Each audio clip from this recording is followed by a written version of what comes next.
Listo, voy entonces. Mi columna de hoy se llama Revivamos a Campo Elías. Imagínense, como nosotros con Gustavo nunca nos ponemos de acuerdo de qué va a escribir él. A veces yo le pregunto un viernes, tocayo, ¿de qué va a escribir mañana para no escribir lo mismo? Entonces, cuando yo veo la columna, cuando uno la mandó a cuarta hora y veo, digo, miércoles, estamos escribiendo lo mismo. Pero afortunadamente yo había sacado unos apartes de otras. Es que Campo Elías dejó un blog muy extenso, muy bien escrito además.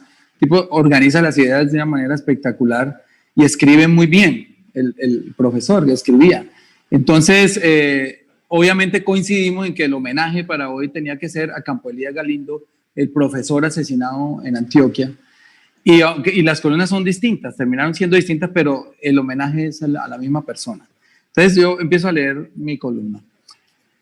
Dice, se llama Revivamos a Campo Elías Galindo. Cuando empezaron las marchas para protestar contra los asesinos sistemáticos de líderes sociales, decidí mandar a estampar una tela con los nombres de más de 350 de ellos. La tela midió casi 100 metros. Cada vez que se convoca una marcha, añadimos los nombres de los líderes caídos desde la marcha anterior y la tela crece, dolorosamente unos metros más, o sea, como a la inversa de la piel de zapa.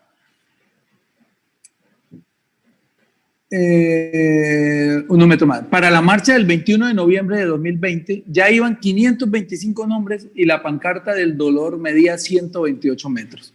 Hace poco la mandamos a actualizar y la tela quedó midiendo 145 metros, pesa 60 kilos y contiene dentro los nombres de más de 640 hombres y mujeres vilmente asesinados por el narcoparamilitarismo, las BACRIM, las Águilas Negras, el Estado, políticos regionales o las disidencias de las FARC. Cuando alguien eleva la voz con valentía y emprende acciones para defender a su familia, a su comunidad, a su ciudad, a su país o a sus vecinos, ese alguien se convierte en un líder social. Son incómodos esos líderes sociales para consolidar una hegemonía corrupta.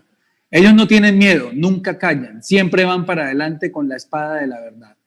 Los asesinan porque sin ellos las comunidades quedan huérfanas y además aterrorizadas. Los matan porque sin ellos es más fácil robar el erario, más fácil legalizar las tierras robadas por paramilitares a campesinos, más fácil construir proyectos con alto impacto ambiental como Hidroituango en Antioquia o el Quimbo en el Huila, amenazando, desplazando o matando líderes sociales. Las dictaduras dificultan más el ascenso al poder de los opositores. Sin líderes sociales es más fácil abusar de las comunidades. Sin los líderes sociales la vida es más fácil para las mafias del poder, para los terratenientes, para los narcotraficantes, para los políticos sucios, para los depredadores del medio ambiente. Por eso los matan. El último de ellos fue Campo Elías Galindo. Apareció en su casa con 3 cuchilladas y un libro quemado en su pecho. Campo Elías era ante todo un humanista, un hombre preocupado por los problemas sociales, un defensor de la democracia y de la paz, un analista crítico, un intelectual y muy buen escritor, como lo pueden descubrir en su blog. Ahí pongo el link del blog por si lo quieren visitar. Además era historiador, profesor universitario, investigador, analista social y tenía un magíster en planeación urbana de la Universidad Nacional. Cuando matan a un líder como Campo Elías, todo ese saber, todo ese conocimiento, toda esa experiencia y toda esa indignación se va a la tumba. No solo el conocimiento científico, en el caso de los líderes sociales indígenas o campesinos, de los cuales ya han matado a 456 en este gobierno terrorífico de Duque, es todo un inmenso saber ancestral el que se va a la tumba para siempre. La gobernadora indígena Cristina Bautista, acribillada junto con otras 4 personas en Tacuelló, Cauca, dejó una razón que debemos perpetuar. Si nos quedamos callados, nos matan. Y si hablamos, también. Entonces hablemos. Pues hablemos. Si de una u otra forma moriremos, pues hablemos. Mejor denunciando que debajo de la cama. Mejor alzando la voz contra el asesino que de rodillas implorando perdón. Mejor luchando que mirando a los demás luchar. Qué vergüenza la cobardía. Qué pena dejar que otros luchen por el futuro de nuestros hijos y no mover un dedo para ayudarles. Ante la inminente muerte, nada tenemos que perder. Eso pensó Campo Elías. Por eso no se cayó. Sus últimos trinos y sus últimas columnas pudieron haberle costado la vida. Por eso, en su honor y porque los asesinos deben saber que cuando intentan silenciar una voz crítica, su eco se multiplica por todos los rincones del universo es que transcribo aparte de algunos de sus escritos a fin de perpetuar su voz y sus denuncias. Que millones conozcan lo que decía Campo Elías con tanta gallardía. Que el tiro les salga por la culata a los asesinos. Que solo consigan que sus denuncias lleguen a todos los rincones de la memoria colectiva. Señores asesinos de líderes, asesinos de la paz, asesinos de la esperanza, asesinos de Campo Elías. Si les molestaba mucho lo que él escribía, aquí se lo repetimos. Empecemos por los últimos tweets y entradas de Facebook que Campo Elías subió a las redes sociales. Yo creo que a sabiendas de las consecuencias. El 4 de agosto escribió: Uribe, nos quedas debiendo los delitos de lesa humanidad, las masacres, la sangre de tantos inocentes, las lágrimas de muchos huérfanos y de muchas madres. Pero sabes que todavía quedan jueces dignos que no temen ni se dejan amilanar por sus abogados mafiosos como Diego Cadena. Cierro comillas. El 2 de julio escribió, abro comillas, Hidroituango es la obra maestra del grupo empresarial antioqueño GEA. Y sus políticos, sus gobernadores y sus alcaldes, empezando por Álvaro Uribe y terminando por Fico, pasarán a la historia como unos temibles destructores a los que no se les escapó ni EPM ni el río Cauca. Cierro comillas. El 17 de agosto de este año escribió, abro comillas, Duque detenga las masacres de jóvenes por las mafias del narcoparamilitarismo. Deje de defender a su jefe, dedíquese a gobernar en favor de la gente honesta y trabajadora que está siendo masacrada. Si Samaniego quedara en Venezuela, Duque andaría por el mundo pidiendo justicia. El 18 de septiembre escribió, criminalizan la Colombia humana, la están criminalizando Duque y su ministro de Defensa, líderes de la dictadura. Pero con falsos positivos no podrán atajar el tsunami que se les viene encima después de este lunes 21. El 16 de diciembre escribió una entrada en su blog que anunció con este tuit, los responsables de la tragedia financiera, social, humanitaria llamada Hidroituango, apoyados por el Centro Democrático, carecen de credenciales éticas y políticas para hacer veeduría ni controles a las empresas públicas de Medellín. Y aquí están algunos párrafos de 2 de sus últimos escritos en su blog. Uno se llama El ubérrimo por cárcel y abro comillas para señalar estos párrafos. El reinado de Álvaro Uribe en la política colombiana es la continuidad de Pablo Escobar en el bajo mundo y en la cotidianidad nacional.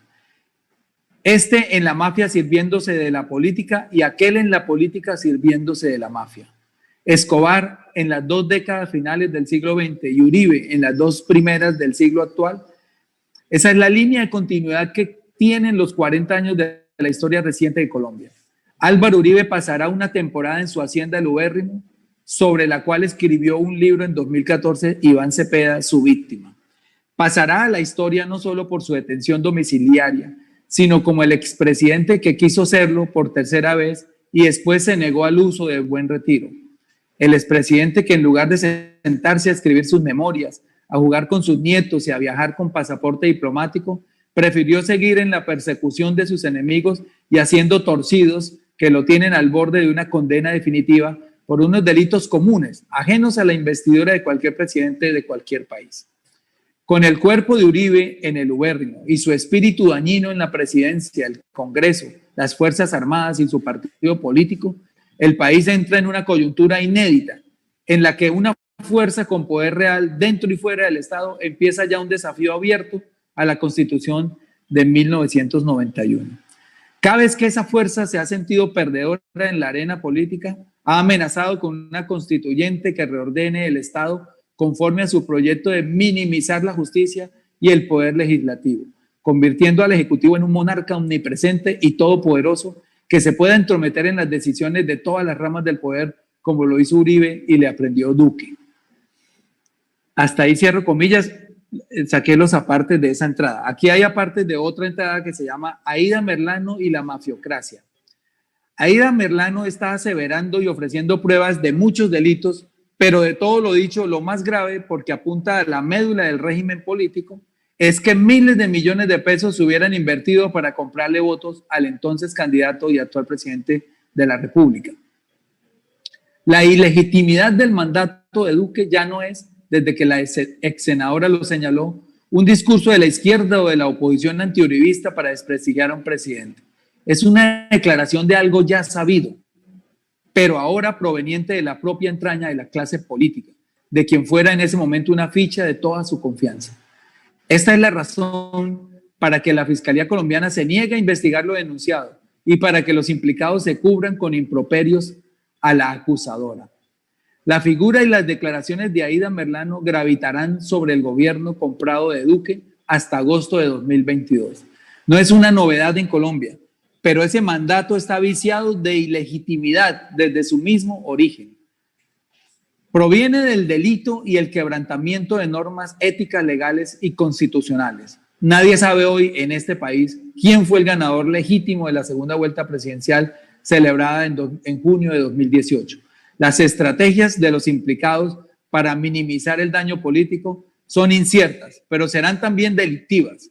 Las mismas que se usaron para sacar del paso, condenar, fugar de la cárcel y luego secuestrar a su excompañera de andanzas. El mes pasado, ante las declaraciones públicas de Merlano, la ONG Transparencia Internacional, en un estudio de percepción, ubicó a Colombia como el país más corrupto entre 73 que fueron seleccionados. La corrupción en nuestro país es estructural, hace parte sustancial del régimen político y se desarrolla al amparo de unas oligarquías arraigadas regionalmente que desde hace 210 años consideran al Estado como un botín y en tal condición se lo reparten cada vez que programan competencias electorales. Cierro comillas. Listo, sigo entonces. Que sea una tarea perpetuar las memorias de nuestros muertos caídos en la lucha por cambiar este país. Pásense por el blog de Campo Elías, desempolvemos las frases de los mártires de esta lucha que hasta hoy ha sido estéril, pero que amenaza con llegar a puerto de dignidad en 2022. Recuerden a los asesinos las frases de los 4 prohombres cuyos apellidos empiezan por la letra G, de Grandeza, Gaitán, Galán, Garzón, Gómez. Recordémosles las luchas de los casi 5.000 militantes de la UP asesinados. Rememoremos las luchas silenciosas de los más de 800 líderes asesinados desde la firma del acuerdo de paz. Gritémosle al mundo que en Colombia hay un genocidio terrible. Pasen las tumbas de los miles de hombres y mujeres que han sido asesinados mientras gestionaban un poquito de amor y de pan para sus comunidades saqueadas, violentadas y humilladas. No los olvidemos. Si los olvidamos, los volvemos a matar. Hasta ahí mi columna, queridos